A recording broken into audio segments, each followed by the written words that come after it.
Assalamualaikum warahmatullahi wabarakatuh, pemirsa. Hari ini saya akan mereview bagi yang punya taman di rumahnya masing-masing, itu bisa dicek ya, bisa dicek apakah tanaman kita rusak atau tidak. Nah, kebetulan di rumah saya ini ada sedikit kelebihan tanah dan saya tanami beberapa jenis tanaman. Tapi yang menariknya adalah ada beberapa jenis daun yang ternyata dimakan oleh ulat dan ada beberapa yang utuh. Nah, kita akan review ya pemirsa ya, nanti akan review. Nah, ini yang pertama ini adalah ini adalah melati Belanda. Ini sudah sekali saya pangkas dan sekarang sudah tumbuh lagi dengan cepat dan subur. Nah, ini bunganya seperti ini. Nah, ini berpeluang untuk dimakan oleh ulat, dan ulatnya ulat bulu yang gatel pemirsa nih ya, ulat bulu yang gatel. Nah, sementara ini untuk tahap kedua, tumbuh kedua ini belum dimakan ya, belum dimakan ulat. Waktu yang pertama ini daunnya habis. Nah, kemudian ini bunga biasa, ini aman ya, ini aman. Nah, ini juga aman. Ini kembang sepatu juga aman ya. Nanti kita akan lihat yang lain ya. Nah, ini pohon bidara ya, pohon bidara ini sudah pernah tingginya 1 meter. Ini saya potong, kemudian sudah terubus kembali, sudah tumbuh kembali. Dan ini beberapa daunnya ada yang rusak seperti bolong-bolong begitu. Saya curiga ini ada penyakit, ada ulatnya. Sepertinya ulatnya ulat kecil, tapi saya belum menemukan. Tapi terlihat dari daunnya tidak sempurna daunnya ya. Kemudian ini saya juga menanam pohon binahong ya. Pohon binahong ini tidak satupun saya temukan daun yang rusak ya. Nah, binahongnya sampai ke atas. Nah, kemudian ini melati teh. Nah, ini melati teh nih pemirsa, melati teh ini aman ya, daunnya tidak ada yang rusak melati tehnya. Nah, ini bagus melati tehnya. Kemudian ini jambu Jamaika, ini juga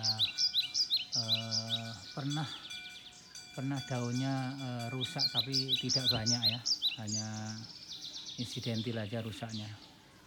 Jadi kebanyakan. Yang menarik ini adalah ini ada pohon salam yang sudah saya tanam dan pernah saya pangkas. Ini sudah tumbuh lagi. Nah, menariknya adalah hampir seluruh daun pohon salam ini rusak nih pemirsa, ini rusak tuh. Setiap tumbuh rusak, setiap ada yang gede rusak. Nah, ini lumayan. Nah, ini saya lihat ini. Nah, ini pasti kotoran. Ini kotoran ulat nih ya. Ini kotoran ulat. Loh, ketahuan nih, daunnya baru saja dimakan, kelihatan sekali. Daunnya baru saja dimakan. Nah, kita lihat lagi. Hampir. Nah, ini juga tidak utuh. Nah, ini juga enggak utuh. Nah, ini juga tidak utuh. Tuh, hampir semua tidak utuh. Kalau daunnya sudah mulai agak dewasa, agak gede begitu ya, juga tidak utuh. Nah, ini juga banyak yang dimakan nih. Jadi ujung-ujungnya mungkin rasanya beda kali itu. Ini pemirsa nih, tuh. Nah, dari sekian pohon yang saya tanam, ini yang paling merusak adalah daun salam ya. Yang paling rusak adalah daun salam, itu di ujungnya itu. Ini yang paling rusak adalah daun salam. Nah, saya bisa menyimpulkan kenapa ulat sangat suka daun salam. Kita tahu bahwa daun salam tidak hanya manusia yang butuh ya, hewan-hewan pun juga suka daun salam. berarti ada sesuatu di daun salam sehingga ulat sangat suka. Jadi sekian banyak pohon, tanaman, daun, itu yang paling rusak adalah salam. Ini menunjukkan bahwa daun salam itu pasti mengandung zat, mengandung gizi, karena ulat suka. Jadi setiap hari dia ada di sini. Tapi kalau pernah saya menemukan 2 yang besar, pernah itu ya. Kemudian rantainya udah saya ambil itu, tapi akhirnya muncul kembali karena telurnya ditaruh di bawah-bawah begini. Nah, ini bunganya nih, hitam-hitam ini kelihatannya kayak kotoran, tapi ini sebenarnya adalah ini telur ulat nih, yang kecil-kecil nih. Nah, ini pemirsa, ini telur ulatnya nih. Nah, ini telur ulatnya nih, yang kecil-kecil hitam nih pemirsa nih. Ini ada hitam nih. Tuh, ini telur ulatnya nih ya. Nah, berarti mengandung gizi.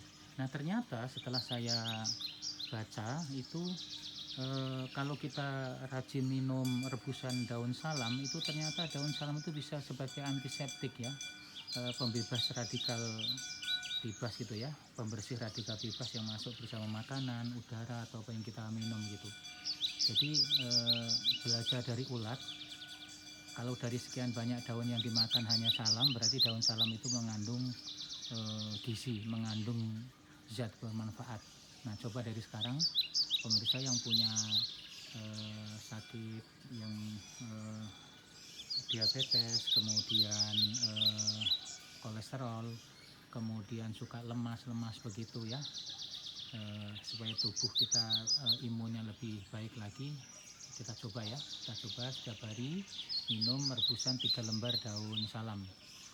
Ya sebenarnya tidak 3 lembar sih, tapi sebenarnya 3 lembar itu cukup gitu maksudnya ya, batas minimal untuk mencukupi kebutuhan dari zat daun salam itu 3 lembar. Direbus sampai mendidih, kemudian didiamkan, kemudian nanti setelah hangat diminum. Tapi akan lebih menarik, supaya tidak menimbulkan efek ke yang lain ya, itu bisa ditambah sedikit garam ya, tambah sedikit garam kemudian diminum ya. Semoga kita sehat, karena terbukti ulat yang makan daun salam ini ternyata sehat-sehat ya, sehat-sehat.